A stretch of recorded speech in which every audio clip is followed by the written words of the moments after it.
This is a Bowden tube. Its job is to guide the filament from the extruder into the hot end so that the extruder can drive the filament over here, but the actual pushing force happens over here at the hot end. If this printer didn't have a Bowden tube, the filament would get pushed just the same, but the driving force wouldn't be able to push it into the hot end. Makes sense, right?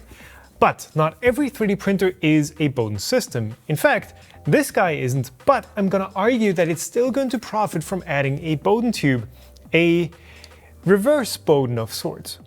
So follow along as we try and figure out how much the wobbly tool head is going to deflect from filament pulling up, whether we can fix these ripples on the prints that I have, and how you can add a reverse Bowden to your own printer properly.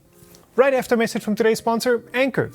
Anker has been my choice for power banks, USB cables and USB power supplies for years, and frankly, they've been fantastic. These small power banks are good for about one full phone recharge. This guy is good for about 120 charges, and it does a lot more than just recharge your phone. The Anker 757 Powerhouse essentially replaces a 2 horsepower gasoline generator with its 1500 watts of AC output, 230 volts here, 120 volts for the US. It's also got USB and power delivery outputs for up to 100 watts, as well as a 12 volt DC car output. And with its 1.2 kilowatt hours of capacity, it's enough to run a typical 3D printer for 6 to 10 hours, or even power a table or a chop saw for well over an hour of non-stop cutting. But what makes this really cool is the ways that you can recharge it. You can either plug it into the wall and charge it to 80% in just 1 hour, and it doesn't actually slow down much on its way to 100%. Or you can directly connect a solar panel to the powerhouse and use the built-in 30 volt 10 amp MPPT tracker. So this thing is essentially 3 use cases in one. It can replace a gasoline generator, it can run a full off-grid setup from solar, or you can also simply use it as an uninterruptible power supply that has a high efficiency pass-through mode and under 20 milliseconds of switchover time. They've also got smaller models that are perfect for powering a NAS for hours at a time, or for just bridging that 30-minute power hiccup on a 30-hour print.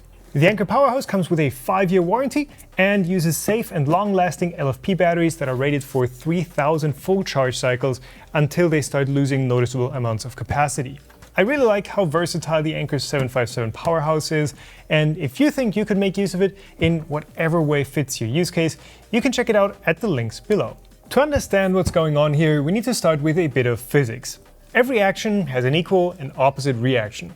So the forces in a Bowden system look something like this. At the extruder, the filament gets pushed into the Bowden tube by the extruder itself, and that pushing force is equal to the resistance the hot end puts up. I'm just ignoring friction for now and assuming pi is equal to 4 as one does. Now, the force on the filament has its equal and opposite reaction, but for the tool head and the extruder, we still only have a single force.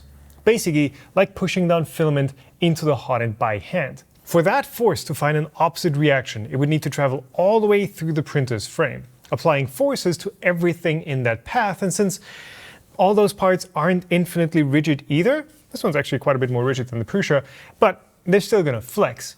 That's not good. So to more directly transfer those forces, we add that Bowden tube.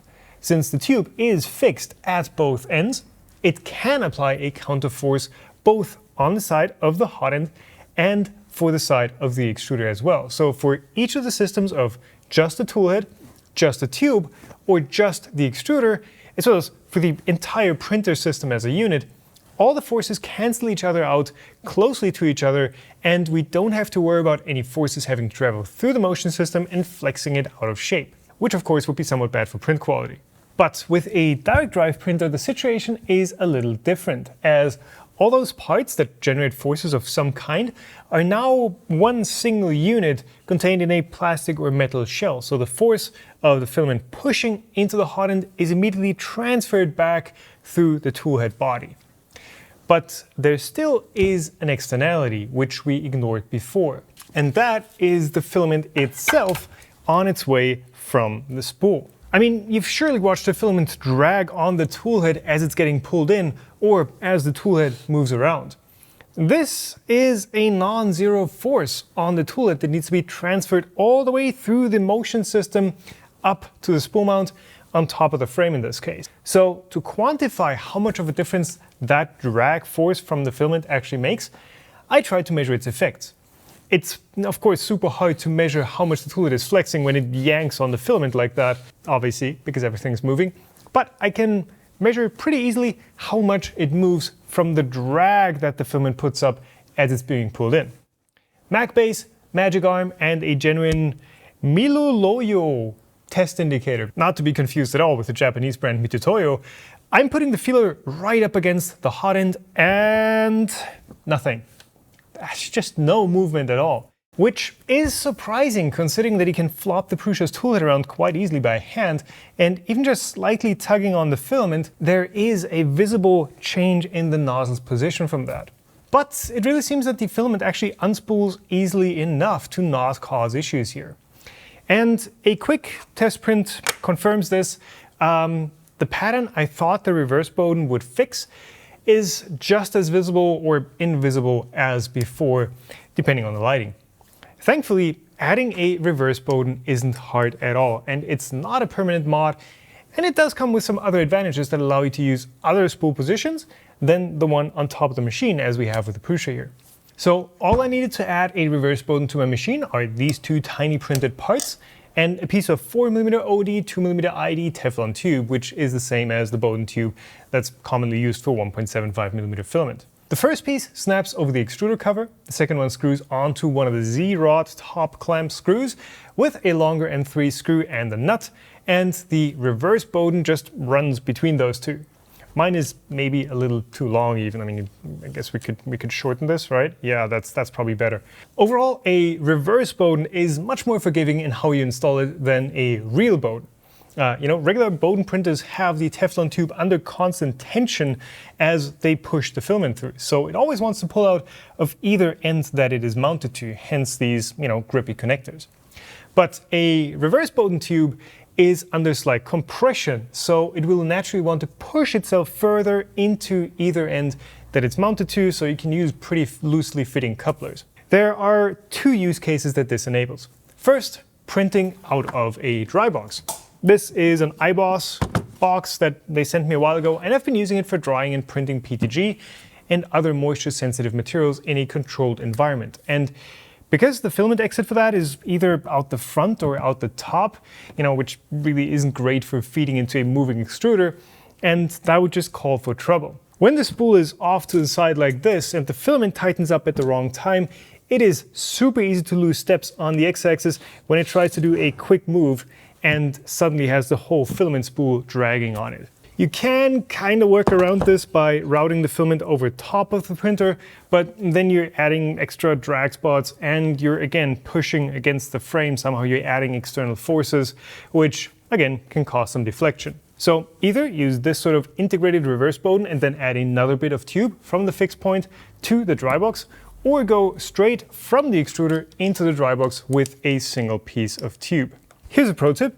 You still want both ends of your Reverse Bowden to be fixed. So with holes like these on the iBoss where the Bowden tube can just pass straight through it, I just add a large M3 washer over the filament that keeps the Bowden tube from sliding through. These DIN 9021 washers are a bit thicker than fender washers, but fender washers would also work. As an added bonus, the Reverse Bowden system also mostly covers up the filament outside the dry box and the extruder, which is great for filaments like nylon, which are extremely good at absorbing humidity from the ambient air, so it greatly helps in keeping those dry during and in between prints. For other setups like printing in a full enclosure, this is the Boximo one, there's actually almost no way around using a Reverse Bowden to route your filament without it getting snagged, even when you use the filament mounts inside the enclosure. So even though, the Reverse Bowden didn't manage to directly improve print quality, it's still a super useful tool to have at your disposal when you need it, and it's going to make your machine more reliable in those situations. Huge thank you to my patrons and YouTube members for enabling me to create these videos. If you want to join in too, we do regular Q&A hangouts there, and every supporter helps keep the channel running, so thank you all. Link here and in the description below. Thanks everyone for watching, keep on making, and I'll see you in the next one.